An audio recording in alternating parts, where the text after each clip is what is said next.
So today I decided that I wanted to talk about my journey towards being able to study abroad in Costa Rica.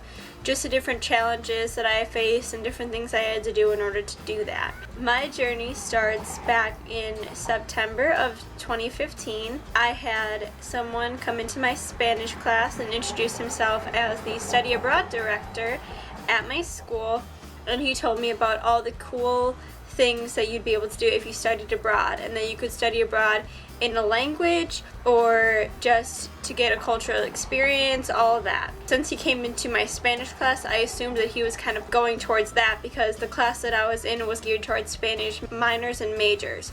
So most of the people either were required to have a study abroad or at least were encouraged to do that. When he first came into my class, I didn't really think about doing study abroad. I'd never thought about it before, but it sounded really cool, and so I kind of got his card and I emailed him and said that I was interested. After I got his card and I emailed him, I met with him and we discussed Costa Rica because I decided that Costa Rica was the place that I wanted to go if I was going to go anywhere. We looked it up and we found that Costa Rica had a healthcare courses program that I would be going through if I decided to do that, and I thought that was perfect because my major is nursing, and a lot of times nursing majors don't get to study abroad because at my school the program is really strict and very just demanding. If you miss a semester, basically you have to start the whole year over, and that's what happened to me, but I'll talk about that in a different video.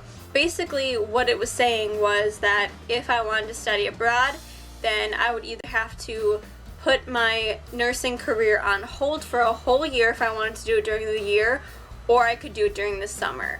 And I kind of came in knowing that I wanted to do it during the summer because if you do it during the summer, it's a shorter period of time. Like, my program is only 5 weeks, and then I don't have to miss any school. While my financial aid won't cover it then, and I have to pay most of it out of pocket, there are scholarships you can do, and because it's only 5 weeks, it's cheaper than doing a whole semester anyway. So after I met with my study abroad advisor, I got an email in October saying that I was accepted by my university, that I was able to study abroad. And from that point on, I didn't really focus on Costa Rica all that much, which is kind of bad to say because I did procrastinate a lot trying to go to the Costa Rica, which I'll talk about later.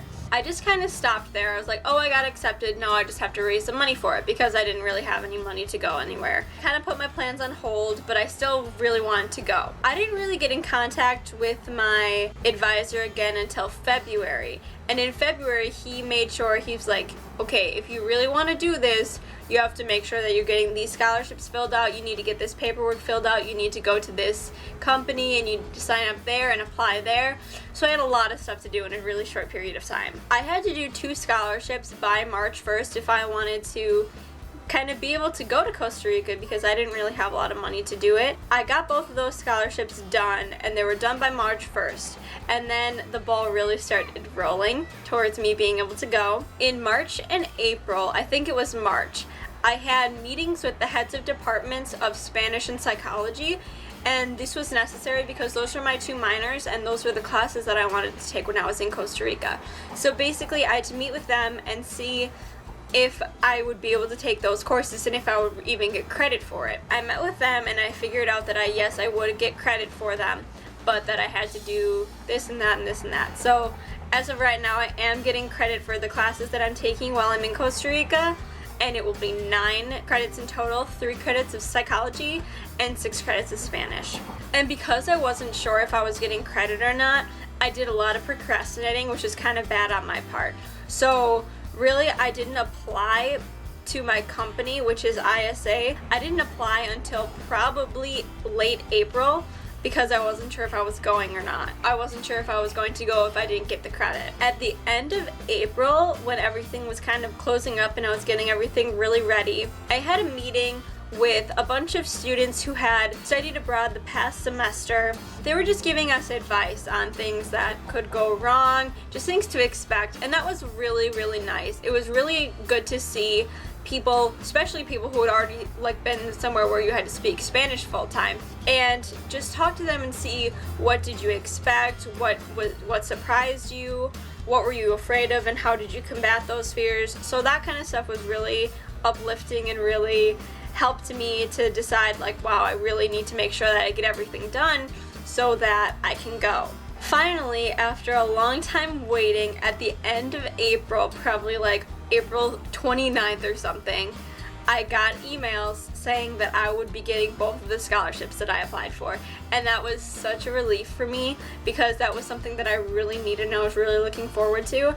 So I ended up getting $3,000 in scholarships, which made me really happy, and because of that I am able to go to Costa Rica, so that's really awesome. Once May hit, I was basically done with everything that I needed to do except for the paperwork, and the paperwork was a lot to do. Once I was finally accepted into my program, I had to do all the reading, applications for my host family. I had to figure out exactly what I needed for booking my flight, and then I booked my flight, and then I had to make sure that everything was going through with my scholarships. And by the end of May, I had my entire trip paid off and everything was great.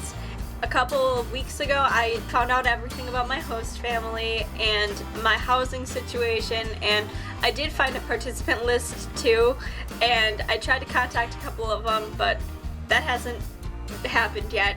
So hopefully I will get everything else figured out before I go, and I leave in 5 days. Wow, I'm so excited and so nervous, but wow, 5 days until I go. That's scary.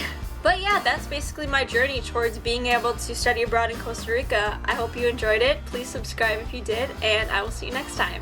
Bye.